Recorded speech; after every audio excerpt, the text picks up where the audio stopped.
Coucou, boya ebele na sous les baobab. Life together, boya bas to buka, to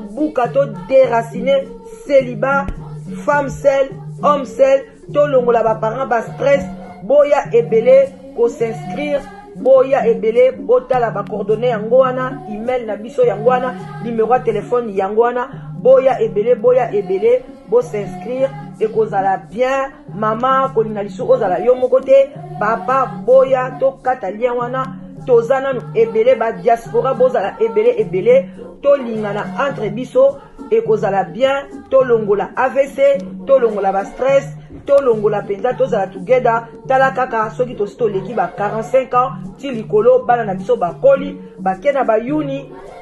ba université ezosala ke ba parents bazotikala bango moko. Solitude ebomaka malembe ezali maladie moko ebomaka malembe okokufa mbala moko te, okosouffrir ekobengela yo ba maladie ebele, ba cancer, ba diabète, ba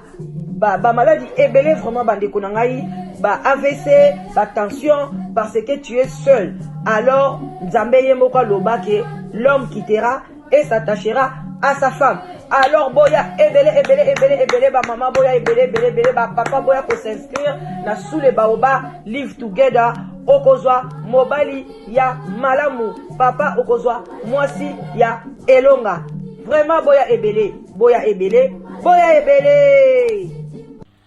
Bonjour, bonsoir, bonsoir, ça dépend heure à laquelle vous allez suivre la danoise. Bambote ebele bisika biso bisui bino, nzambalo la e bako bate la bino vraiment. Merci naba oyo nyoso bazo soutenir sous les baobab, number one la danoise. Ba bonne na biso bambote ebele ba gros bisous, bisika bisui bino nzambalo la e bako bate la bino. Boza vraiment na site ya bien ya sous les baobab la danoise. Ba yenge na bandeko na biso ya bundu di en Congo na église ya PV ya Longo. Vraiment lo sako respect na ba chef coutumier na biso tolobi ndengwa na ba salam ebele, ba salam alaikum na bandeko na biso ya ba musulman, ba shalom na ba homme de Dieu, ba chantre de l'Éternel, ba shalom bisika biso bi zuibino to bosani pete. Vraiment ba oyo ba kolisa biso, ba oyo batangisa biso bandeko na biso ya église catholique boboto bondeko. Et puis ba oyo nyonso bazali ko s'abonner, ba oyo ba ko partager vidéo oyo nzamba lola abaksela bino un plus apesa bino ba solution na ba problème na bino ekozala tokos na ndenga mukete. Wana mama leki na bino la danoise oya ya kaka kolamsa bino conscience malembe tokokoma tolamsaka conscience malembe nzambe ya lola ako sunga biso. Et puis tozana pe bino mo boyebi tokoma pe na eloko ya sika mwana ya sika botama na se ya sous les baobab o to bengaka ye live together. Mwana biso liboso ya sous les baobab live together oyo ezali ke tozali ko sangisa basi na mibali ba oyo bazana difficulté ya ko trouver mwasi, ozana difficulté ya ko trouver mobali, ozali na diaspora ovandi na Europe, ovandi na Amérique du Nord, Canada, ovandi na Océanie. Vraiment bo contacter la danoise na lombango penza okozwa mwasi ya malonga, okozwa mobali ya malonga. Bande wana biso photo bozali komona ndeko mwasi oyo asili kokufa na kati ya Maroc. Yango wana bande konangai eza pasi na mawa pona biso ba diaspora. Alors pour nous continuer binomo boyebi boza na se ya sous les baobab, moi kopwa ti, kopwa café, vin blanc, vin rouge, moi coca, whisky muke na kati elekaka nango awa na se ya sous les baobab. Vraiment beleze pe na ba glaçon, pourquoi pas bière pe na été ezoleka nango. Lungwila vraiment na ba chef coutumier na biso bango balingaka lungwila na bango na masanga nini na balinga pe bon oya kasai pe bamelanga mwa lotoko na bango pourquoi pas na masanga mbila en tout cas bamela na bango toza na se ya sule baoba na pasi na motema na mawa na mai na miso komona ndeko mwasi alali asili kokufa vraiment bandeko na ngai avant ngai na commenter eloko oyo batindeli ngai ba photo batindeli nga natanga message oyo ngai nazwi et puis natanga ngo pona bomona vraiment que batindeli nga nde message eza histoire vrai to fondé yango te tellement ba doute et comment kokota na mitema ya batu ebele ba histoire malamu bobanda ko rater likolo ya ba doute mwana mayele ayokaka et puis asalaka ba analyse mais asalaka doute te vraiment bolanda attentivement ndenge bakomi yango et puis tokozonga na ba commentaire na kozonga ba commentaire to solola biso na bino na kozwa bino pe temps ebele te bakomi boy balobi kombo na ye ezali Naomi Ngamputu. Balobi Naomi Ngamputu de son nom, âgée d'une trentaine d'années, a été lynchée dans la nuit du jeudi 15 août à quelques kilomètres de son domicile par un groupe de Marocains non identifiés. Naomi vivait avec sa fille de 2 ans qui avait disparu après l'attaque et reste introuvable jusqu'à présent. Nous demandons l'implication du gouvernement congolais et la clémence du président de la République, son Excellence Félix Tshisekedi Tshilombo, pour le rapatriement du corps de notre sœur et ouvrir des enquêtes afin de retrouver sa fille. Voilà. Boyoki na uti kotangela bino ndenge bakomi na ba photo oyo batindi na yebi ke bato ebele basili kozwango to limbola muke na bato oyo ba yokaka lokoto ya lo français te balobi ke ndeko mwasi azalaki âgé ya ba trentaine d'années babomi ye musika te na ndaku na ye babomaki ye na jeudi le 15 août kaka ya mwa oyo bauti koboma ye ndeko mwasi azalaki na mwana na ye ya 2 ans abandaki kozonga na ndaku mwana na ye azali porté disparu tant babomi muye mama na ba marocain baza non ba identifier bango te mama sikoyo mwana aza disparu bayebi te sope babomaki mwana bake kobwake kote mususu ou bien bakimi na mwana azomona na te yango bango bazosenga ke ba gouvernement na biso bazwa likambo ame pona kozongisa corps ya Mowei na Congo et puis kosala nyonso banquête pona retrouver mwana na ye balobi azalaki étudiante na kati ya Maroc. Vraiment bandeko nanga ba mama batata bandeko eza pasi na mawa eza babiloko ekoki kokoma na mboka nyonso ekokomela yo même awa toza na Angleterre ekokoma pe na France place nyonso ozali boye bake ba bandi pe bazalaka yango monaka tosengaka ke kosto pesa penza mingi na losambo kobima na yo otie na prière kozonga na ndaku na yo eza na prière pona ko lamuka eza na makasi na biso te soko ki obimi na ndaku na yo oke libanda ozongi ezalaka pe na makasi na biso te nyonso wana ezalaka kaka na nini na makasi kaka ya bonzambe yango wana tolobaka toujours ke totikaka journée na biso na bonzambe mais ezali pasi na mawa komona ndeko na biso abimaki pe azonga baboma ye bon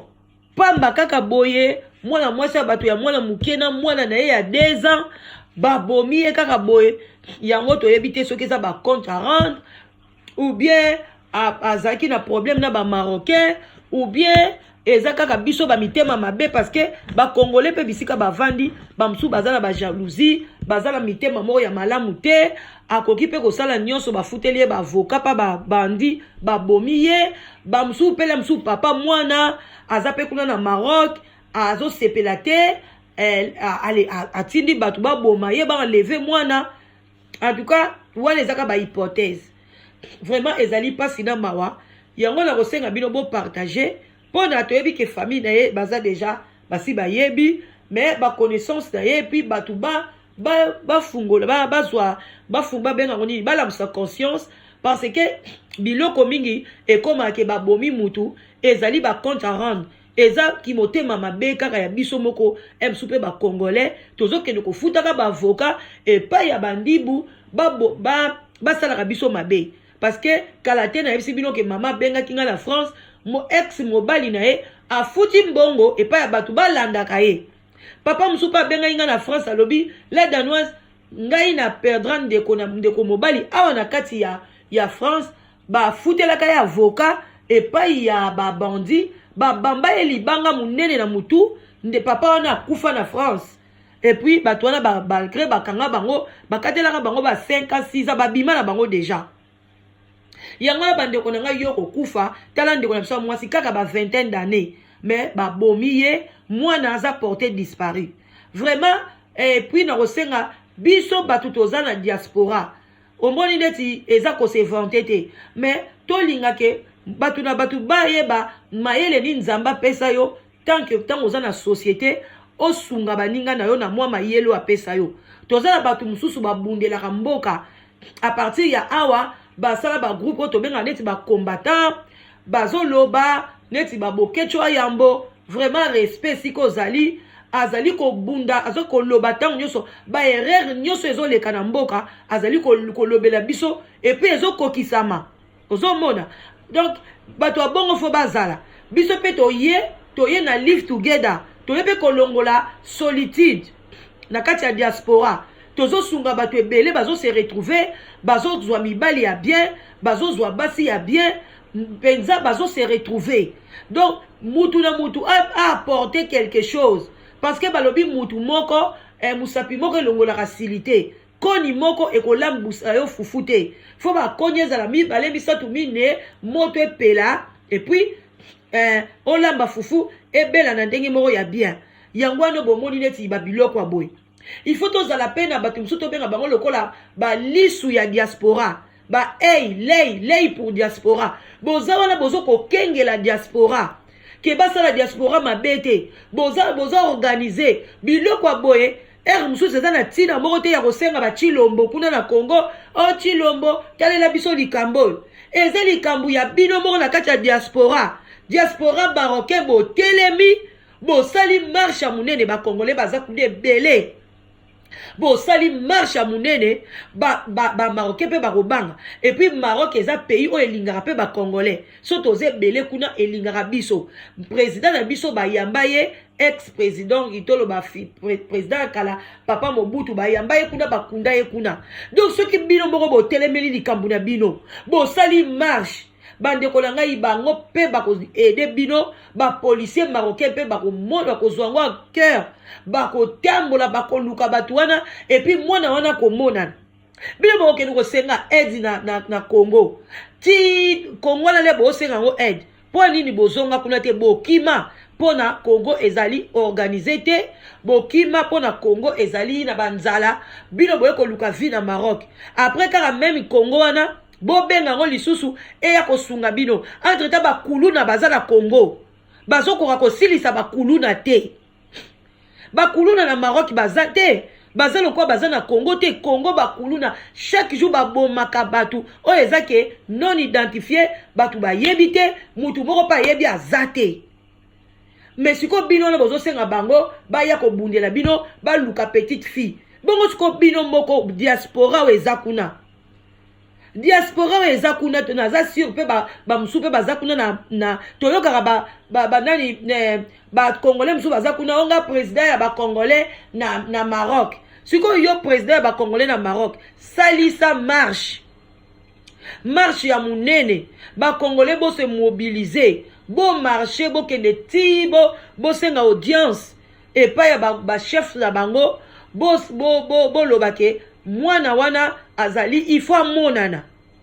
ce kata ba boma qui est corps na ye monana et puis bo revendiquer ba droit et puis ba parents ya mwana wana bazana Congo gouvernement wana e foutela bango ticket ba ya na Maroc. On dit que bon ouais la nanou ba expédier corps ba parents na ba garder corps ba parents na ba comme sur place ba lité pour na mwana na bango et puis par après ba reçoit corps wana ba ke ko kundango eza likambo pressé te ba bomi ka mutu boy mutu akomi lokola soso ale lobi boso msaye na Congo te biso na Londres so ba bomi mutu en Angleterre corps ya mutu ade sala même 4 mois même 3 mois bako kundango te. Ah, donc ti ba identifier batu wana ba bomi mutu bino ba bomi mutu le 15 lobi awa le 15 août lelo soki le 20 soki le 21 bozo ganga nini o bazwa déjà corps bazongisa 6 jours sans enquête bandeko nanga ezalaka te botika corps evanda na Maroc bino bo bunda ba diaspora ba mama bango ba kota visa gouvernement on est fouté la bango ticket parce que bango peuple citoyen marocain muta bomi congolais ba parents on a ba ya sur place bozui ba avocat makasi boza na diaspora bosali cotisation bozui ba avocat ya makasi ba parents on a sur place bazui solution à mwana na bango soki gouvernement eko futa bango mbongo ale mwana wana bale baye ko kunda na Congo même après 3 mois bokoki ko sala makambo mbangu te ba congolais to bundela ka droit na biso soki ezalaki mwana ba jamaïcain ou bien ba américain kaka oya ya noir bonye bomona trouble ba salaka bomona même les États-Unis ba bomi noir ba mobiliser baza ko bundela ba policier bino boze belé peuple congolais to longola ko banga oyo tozalaka nango eza komema biso na libulu yango tozo avancer te to longola ko banga vraiment to longola ko banga bandeko na ngai nga vraiment na lingeka na lobela bino yango wana mutu moko te akoyi komema charge nyonso ya Congo tozala ba combattant kande na yebisi bino biso be tosali awa live together tozo sunga ba diaspora tozo benga groupe mususu et ça l'appelle lei ya diaspora et ça lokola surveillance ba sécurité ya diaspora surveillance ya diaspora et ozala bien bozana bozo surveiller diaspora likambo ekwei mutu akufi ba bomi mutu azana problème ya séjour mutu azabwe ba lei de diaspora ba surveillant ya diaspora ba kotelema ba bundeli likambo wana mais biso congolais baninga basala rango ba somalien basala rango ba leki biso nani peuple somalien azaka peuple moko omoni na nzoto boy nzoto fatigué mais bazo sala makambo bien bazala ba lei ya diaspora na bango bazala ba combattant na bango bazala ba live together na bango même bendie bazala live together basala ba agence basungaka peuple congolais bo partager et puis bo pesa ba condoléances biso sous les baobas na équipe mobimba ya live together na ba membre ya live together to présenter vraiment ba condoléances na biso na famille éprouvée et puis na communauté marocaine mobimba vraiment bo partager yango et puis bo pesa ba commentaire na bino positif ou bien négative et ça kaka bienvenue pour ton message na biso ndengwana bino peuple congolais c'est toujours comme ça soit boloba la danoise alobi boya atangi français mabe asali bo pesa oyo nyonso boni boloba mais souci na ngeza ke bo partager et puis diaspora congolais na kati ya Maroc bo telema mwana wana amonana bozela force et uta et pas ya chilombo te azawana zana na makambu ya ba chege ya ba nini na Congo azozwa solution te ayaka kozwa solution na oyo ya diaspora non toko ko s'équipe te botelema ba diaspora bo luka solution kuna na Maroc boza capable ya kosala mieux que ye le président vraiment la lingi bino mingi wana ezali mama leki na bino la danoise toyaka ka malembe pona olamisa conscience toyebi ke ba o ba yokaka biso ba oyo ba partageaka penza ba sepelaka na mugongo la danoise baza ebele nzamba lola apambola bino bobo sanate boye ebele je suis là toujours après 12 heures pour naza na vacances nazaka ko komisa et puis naza toujours ko pesa ba couple batu bazo sangana na ndenga bien yaka na loko bangelo côté inscription eza ofele. Et puis, kotuna conseil pas mutute yo ki siti wana nakende ndeko nanga kotuna te lemsu ndeko mwasi sa komisaki ndeko mobala komisaki akoya kokosa yo pamba kotuna conseil te yo yaka tana yo ekoki ozwa molongani na yo na ndenge ya takas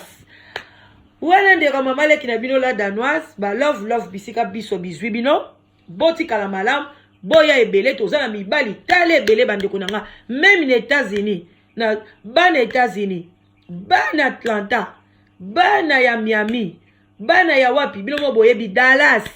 boya ebele ba jeune fille nazana ba garçon ya ba 38 ans ba 40 ans ba donc boya ebele et puis na France nazana ba mibali ya âge nyonso awa peine Angleterre boya ba jeune fille surtout na a besoin ba jeune fille ba fille à partir à 25 ans 30 ans bo benga ebele ba maman bola musabana na bino bola muka boya na Canada boya vraiment kozanga te tangu yango zwa libala na yo na bopete zwa libala na yo ba mindele basala kango congolais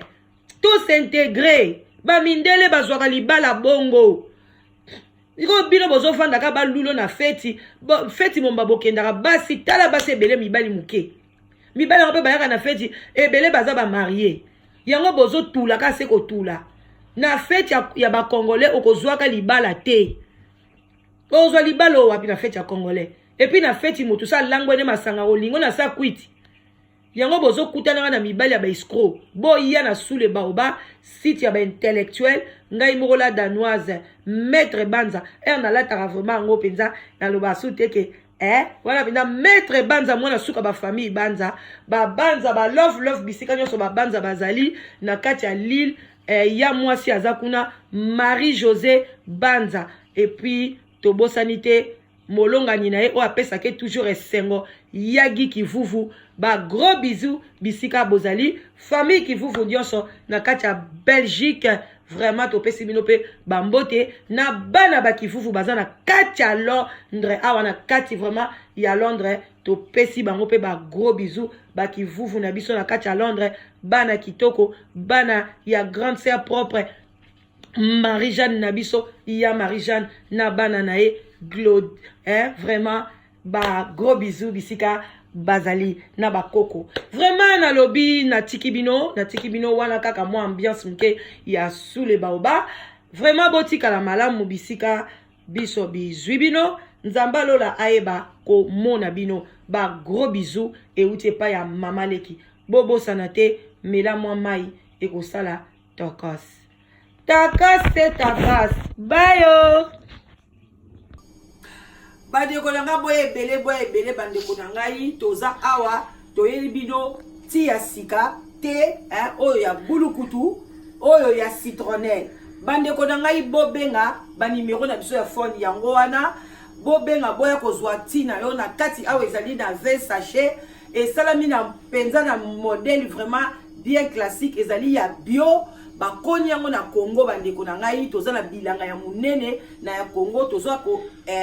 importer yango bati wana ezoya awa na kati ya Angleterre et puis tozali kosala ngo na emballage botala oyo ezali ya bulukutu oyo ti oyo ya bulukutu oyo ezali kosilisa rhumatisme ba pasi ya mukongo tango yo tosala ba cleaning ba mukongo pasi makolo pasi bandeko na nga melati oyo pendant ata ba 3 mois osomi ba sachet la ozo mela chaque jour et ko sunga yo bandeko na ngai ba pasi wana nyonso ko sila et puis oyo tozali ti ya citronnelle bino moko boyebi bakoma benga rango sinda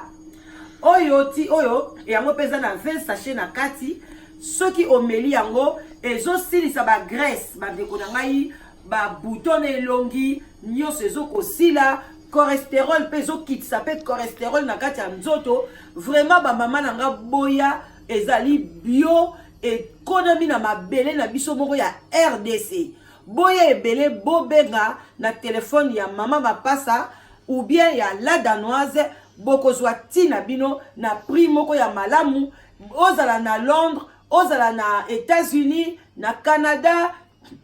na Belgique, na France, na kwenyo so okozala, ti oyo kokomela yo bandeko nanga, oko trouver yango esika mususu te, kaka na kati ya epai ya mama na biso mama mapasa na kati ya Angleterre, précisément na London, ou bien na sous les baobas, epai ya mama leki na bino la danoise, oya lingara bino, vraiment boya ebele, ko rate ti oyo te, e ko sunga yo, même ibana ya mike, pesa bango surtout oyo ya citronnelle, pesa pe bana ya mike,